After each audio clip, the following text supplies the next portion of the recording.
오늘 첫 인터뷰는 국민의힘 장해찬 청년 최고위원 만나겠습니다. 내일 MZ노조와 치맥회동을 한다고 해요. 최근 논란이 되고 있는 주 69시간제가 아마도 주된 화두가 될 것 같은데요. 요사이 국민의힘은 청년층 표심 잡기에 비상이 걸렸습니다. 2030 지지율이 다른 나이대에 비해서 상당히 더 빠진 건데요. 2030 표심 잡기 과제가 이분에게 주어졌다고 하지요. 직접 만나보죠. 장해찬 최고위원 연결이 돼 있습니다. 장해찬 최고위원님 안녕하세요. 안녕하세요. 장혜찬입니다. 아니 오늘 스튜디오에 왜 못 나오셨나 했더니 기차 타고 전주를 가세요? 네, 제가 꼭 나가서 인사드리고 싶었는데 오늘 저희 현장 최고위가 전북 전주에서 열리기 때문에 지금 열심히 전주로 달려가고 있습니다. 민생 투어의 첫 번째 지역이 전주라고요? 뭐 다양한 현장을 방문하겠다는 김기현 대표님의 의지가 있는 것 같고요. 또 전북 전주에서 재보궐이 열리기 때문에 그 부분을 저희 지도부가 응원하는 의미도 담고 있습니다. 네. 내일은 근로시간 개편안 놓고 그 MZ노조와 치맥회동이 예정이 돼 있던데 네. 근로시간 얘기 먼저 좀 해보겠습니다. 네. 그동안의 진행 과정을 우선 정리를 해보자면요. 지난 3월 7일 주 최대 69시간까지 일할 수 있게 한 근로시간 개편안이 입법 예고가 됐죠. 네. 그런데 여론이 썩 좋지 않자 일주일 만에 대통령이 재검토를 지시를 했습니다. 그리고 이틀 후에 사회수석이 대통령은 주 60시간 이상은 무리라는 인식을 갖고 있다. 이렇게 했어요. 근데 갑자기 나흘 후에 대통령실의 다른 참모가 60시간은 가이드라인이 아니다. 그 이상일 수도 있다. 이렇게 말을 하고 또 그 다음 날 대통령이 다시 60시간 이상은 무리다라고 정정을 하고 한 2주 안에 몇 번을 왔다 갔다 하니까 여론은 더 악화가 됐습니다. 이거 왜 이렇게 혼선이 빚어진 건가요? 제가 지금 앵커님 설명만 들어도 사실은 젊은 근로자들이나 국민들 입장에서 혼란을 느낄 수밖에 없었겠다라는 생각이 좀 많이 듭니다. 우선 저희 국민의힘 지도부가 정비되기 이전에 전당대회 하는 과정과 맞물려서 이 문제가 나왔는데요. 앞으로는 이렇게 정책을 내놓고 여론을 수렴하고 소통하지 않고 정책 내기 전에 저희 당을 중심으로 여론을 수렴하고 소통하는 절차를 먼저 거치겠다라는 약속을 일단은 드리면서요. 일단 이 굉장히 중요한 정책이 나왔을 때 대통령의 메시지 위주로 이 원보이스로 통일이 되어야 하는데 이유 여하를 막론하고 뭐 대통령실 관계자가 뭐 대통령의 발언과 다른 취지로 뭐 시간이 더 늘어날 수 있다 이렇게 말한 것은 좀 부적절한 소통 방식이었던 것 같습니다. 개선이 되어야 하고요. 저는 중요한 것은 시간이 아닌데 처음부터 이 69시간이라는 숫자에 초점 맞춰진 게 첫 단추를 좀 잘못 깼다라는 아쉬움이 듭니다. 이게 공짜 야근을 근절하고 포괄 임금제의 부작용이 여러 가지가 있죠. 초과 근무하고도 수당 제대로 받지 못하고 하는 부분을 정부가 강력하게 단속하겠다. 근로자의 권익을 먼저 지켜주겠다라는 긍정적인 메시지가 나온 다음에 거기서 국민들이 신뢰를 보내주면 그 다음에 일의 수요가 몰릴 때 일을 조금 더 할 수도 있고 그 대신 다음번에 더한 만큼 쉬게 해드릴게요가 순차적으로 나왔어야 되는데요. 이번에는 일 더 할 수 있다라는 게 먼저 부각되면서 소통 과정에서 조금 아쉬운 부분이 있었던 것 같습니다. 저희가 그런 부분 개선하기 위해서 새로 고침 협의회와 치맥 회동도 하는 등 다양한 노력을 앞으로는 더 열심히 하려고 합니다. 내일 MZ노조와 치맥 회동을 하면서 이제 젊은 세대들의 의견을 청취하신다고 들었어요. 네. 근데 어제 정의당 유호정 의원도 지적을 하던데 왜 MZ노조만 만나는가? 민주노총도 한국노총도 입장 좀 들으셔야 되는 거 아니냐? 거기 사나 MZ 노동자들 입장도 좀 들으셔야 되는 건 아니냐? 이런 의견 말씀하시던데요. 일단 제가 민노총 지도부에 대해서 아주 많은 문제의식을 가지고 있다는 것은 이제 국민 여러분 많이 아시겠지만 그런 정치적인 색채나 정치적인 구호를 내지 않는 근로자분들이라면 민노총이든 한노총이든 이 문제에 한해서 대화 못할 이유는 없다고 생각을 하고 있고요. 이번에 어떤 의미가 있다면 이 30대 당정대 책임자들이 모이는 첫 번째 행사입니다. 그동안 이 당정대라는 게 고위층을 중심으로 모이다 보니까 젊은 MZ노조를 만나도 수평적으로 소통한다기보다는 뭔가 가르치고 설명한다는 느낌이 들었던 게 없지 않아 있습니다. 그래서 이번 치맥 회동을 시작으로 해서 새로 고침 협의회 만나고 끝나는 게 아니라요. 제가 또 특수고용 노동자나 프리랜서 등 이 조직화되지 않은 노동자들, 그러니까 노조의 어떤 보호나 이 정규직 대기업의 복지 혜택을 못 받는 근로자들의 관심이 많기 때문에 앞으로도 계속해서 뭐 격주에 한 번이나 한 달에 한 번 이상 이 청년 당정대가 현장으로 찾아가서 다양한 형태의 젊은 근로자들 만날 계획입니다. 이제 시작입니다. 예, 청년 최고위원이니까 이제 청년들과 소통한다는 의미에서 MZ노조를 만나는 것이다 그런 말씀이시고 다만 이제 민주노총, 한국노총은 아까 정치색을 띠었기 때문에 만나기가 어렵다 그러셨던 그 부분은 무슨 말씀이실까요? 그러니까 민노총, 한노총의 어떤 집행부가 보여주는 특히 민노총의 집행부가 보여주는 과도하게 정치적인 구호에 대해서 제가 문제의식을 가지고 비판을 막 많이 하지만 예? 그와 무관하게 그 소속의 어떤 젊은 근로자들이 예. 이 근로시간 문제라던가 젊은 근로자들의 어떤 복지 문제 또 이 윤석열 정부에서 관심을 가지는 공짜 야근 근절 문제에 대해서 이야기하겠다고 하면 예? 못 만날 이유가 없다는 것이었습니다. 아, 그분들도 만나서 이야기할 것이다 열어놓는다 그 말씀이신 거죠? 그렇죠. 근데 저희한테 와가지고 갑자기 뭐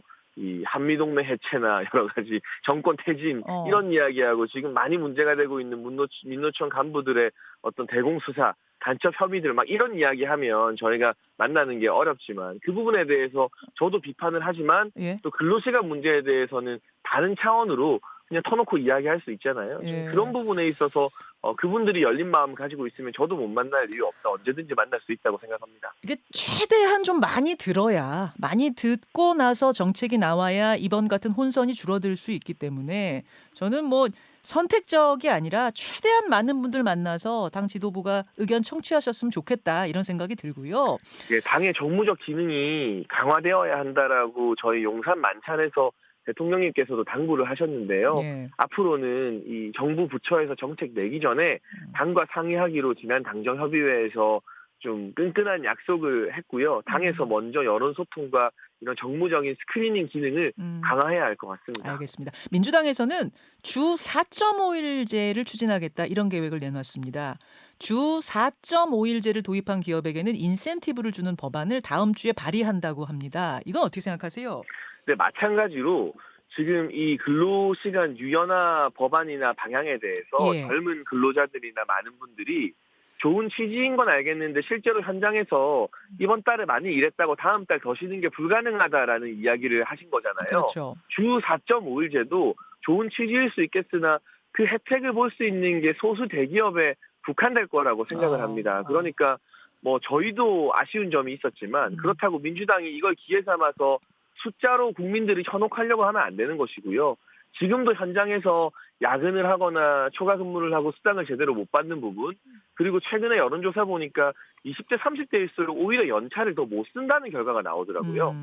이게 2030 세대가 막 따박따박 연차 다 받아 쓰고 하는 게 아니라 예. 오히려 기성세대에 비해서 휴가도 못 쓰고 있으니까 이런 부분을 우리가 정부와 또 여야가 함께 좀 개선해 나가는 제도를 내고 사내 문화를 보완하는 방향을 먼저 한 다음에 근로시간에 대한 이야기를 해야지 이때다 싶어서 숫자 가지고 장난치면 안 된다라는 말씀드리고 싶고 처음에 저는 주 4.5일 나오길래 네. 이재명 대표가 이제 일주일에 한 4일은 재판 받아야 되니까 그 이야기 하는 건가 싶었는데요. 어찌됐거나 이 숫자 이야기는 좀 뒤로 미루는 게 여야 모두 합리적인 태도가 아닌가 싶습니다. 장해찬 청년 최고위원 지금 만나고 있습니다. 사실 국민의힘에 대한 청년층 지지율이 최근에 좀 떨어졌어요. 네. 미디어 트리뷴 의뢰로 리얼미터가 3월 13일에서 17일까지 조사한 정당 지지율을 보니까 3주 전에 비해서 8%포인트 떨어졌고 한국갤럽 조사도 떨어졌고 김기현 대표가 특단의 대책들을 고민하고 있다고 들었습니다. 네, 뭐 저희가 내일 이제 김병민 최고위원과 함께 당에서 먼저 대통령실이나 정부에 요청해서 이 수평적으로 막 설명하는 게 아니라 그냥 맥주 한잔 하면서 젊은 근로자들, 젊은 노조 만나자 한 것도 이 소통을 확대하기 위한 하나의 시도라고 할 수 있겠고요.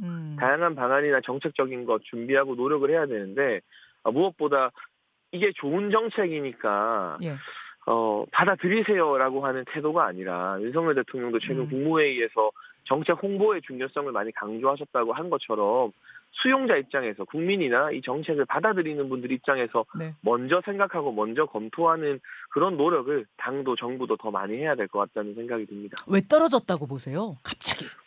뭐 일단은 뭐 한일 정상회담 그리고 근로시간 이제 유연화와 관련된 논란 등이 동시에 불거지게 되면서 저의 어떤 소통 부족이나 이런 부분들이 국민들께 질책받았다 생각을 하고 있고요. 다만 이 단기적인 지지율 상승이나 하락이 일희일비한다기보다는 좀 진정성을 가지고 큰 흐름으로 정부의 진이나 여러 가지 노력들을 설명해드리고 소통해 나간다면 다시 또 기대감을 받을 수 있는 여지도 있다고 생각하고 있습니다. 그 천하람 위원장, 당대표 경선에서 뛰었던 천하람 위원장과 천하용인팀, 그 뒤에 이준석 전 대표, 이런 이 청년층의 지지를 많이 받았던 그룹과의 선긋기, 이런 것도 하락세에 한몫한 거 아니냐, 이런 진단들도 있더라고요. 개인적으로는 크게 공감하진 않는데요. 그러나 어쨌거나 당 지도부가 새로 출범했을 때 전당대회에서 이긴 후보들이 손을 내미는 것도 중요하고, 패배한 후보들이 그냥 아무 조건 붙이지 않고 통 크게 손 잡고 같이 만나서 식사하고 하는 건 너무 자연스러운 일이잖아요. 예. 거기에 대해서 이건 이래서 못 만나겠고 저건 저래서 못 만나겠고 막 자잘하게 이유 붙이는 것도 좋은 모습은 아닌 것 같아요. 지도부는 지도부대로 어쨌든 포용하기 위한 노력을 해야 되는 것이고, 또 각자 입장이 다른 분들도 큰 틀에서 우리 정당의 성공을 위해서는 헌신하는 모습을 보여줄 필요가 있다라고 생각을 합니다만, 작금의 지지율 하락의 원인은 이 한일 외교 복원의 긍정적인 면도 있지만 국민들께서 약간 우려하시는 부분에 대한 외교 당국이나 또 큰 흐름에서의 어떤 성과를 더 내는 모습들이 필요하다는 점, 그리고 근로시간 유연화와 관련해서 이게 공짜 야근 근절이라는 원래 취지보다는 시간이 늘어나는 부분에 초점이 맞춰지면서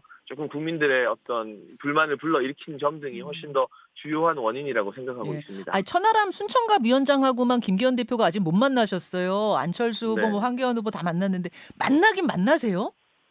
모르겠어요. 김기현 대표 측에서는 만남을 제의하고 있는 걸로 아는데, 천하람 위원장께서 들러리가 안 되겠다, 최고위원들의 발언이 문제다 하시는데, 그러니까 대단한 걸 하자는 게 아니라 선거 끝나면 이긴 후보와 진 후보가 만나는 건 너무 자연스러운 일이잖아요. 여기에 막 조건을 붙일 일인가 하는 생각이 개인적으로 들어요. 내가 천하람 위원장 참 좋아하고 덩치도 크고 한데 그 덩치에 걸맞게 그냥 조건 붙이지 말고 좀 그릇이 큰 모습 만나서 그냥 조건 없이 이야기하는 모습 보여주시면 좋겠고, 그 이후에 당이 잘못하는 부분에 대해서는 지적도 해주시고 또 잘하는 부분에 대해서는 함께 힘도 보태고 하면 되는 거지, 이게 이렇게까지 시간을 끌고 막 이런저런 이유를 댈 일인가 싶습니다. 천하람 위원장 쪽에서 계속 거절하고 계시는 거예요? 저는 자세한 건 몰라요. 근데 언론 보도를 보면 그런 쪽으로 이야기가 나오는 것 같더라고요. 알겠습니다. 국민의힘 장해찬 청년 최고위원 만나고 있습니다. 민주당 이재명 대표가 어제 기소가 됐습니다. 대장동 수사 시작한 지 1년 6개월 만에 재판에 넘겨진 건데, 이재명 대표 어제 이렇게 발언했어요. 압수수색 같은 정치쇼를 하며 시간 끌다가 답에 정해진 대로 답정 기소한 거다. 전혀 놀라울 일도 아니다. 이제 법원의 시간이 왔다. 진실이 가려질 거다. 상당한 자신감도 비쳤습니다. 어떻게 생각하십니까? 아니, 그 법원의 시간을 왜 체포동의안 표결 때는 안 가지셨는지 이해가 잘 안 돼요. 체포동의안 가결했으면 영장심사를 법원에서 받는 거잖아요. 그때 법원의 시간에서 구속할 사안인지 아닌지 판단을 받았으면 되는데, 법원 가자고 할 때는 국회를 내세워서 180석 내세워서 그것도 반란표가 많이 나와서 참 볼썽사납게 법원의 시간으로 가는 걸 부득부득 국회의 시간으로 막았으면서 이제 와서 법원의 시간 가지겠다고 하면 우리 국민들이 아니 그때는 안 가고 왜 지금은 간다는 거냐라고 고개를 갸웃거릴 것 같고요. 법원의 시간이 틀린 말은 아닙니다. 앞으로 민주당 최고위가 일주일에 3-4번 법원에서 열려야 될 것 같거든요. 왜냐하면 이재명 대표가 주 4.5일 법원 근무하셔야 될 것 같기 때문에 법원에서 최고위도 하시고 민생도 잘 챙기시면 좋겠는데, 제1야당이 할 일이 많은데 이재명 대표 변호인 노릇하느라 민생 관련된 입법은 팽개칠까 봐 그게 좀 걱정되긴 합니다. 어제 당무위 의결로 이재명, 기동민, 이수진 지금까지 기소된 세 의원 모두 정치 탄압으로 규정을 하고 당직을 계속 유지하는 걸로 결정을 했습니다.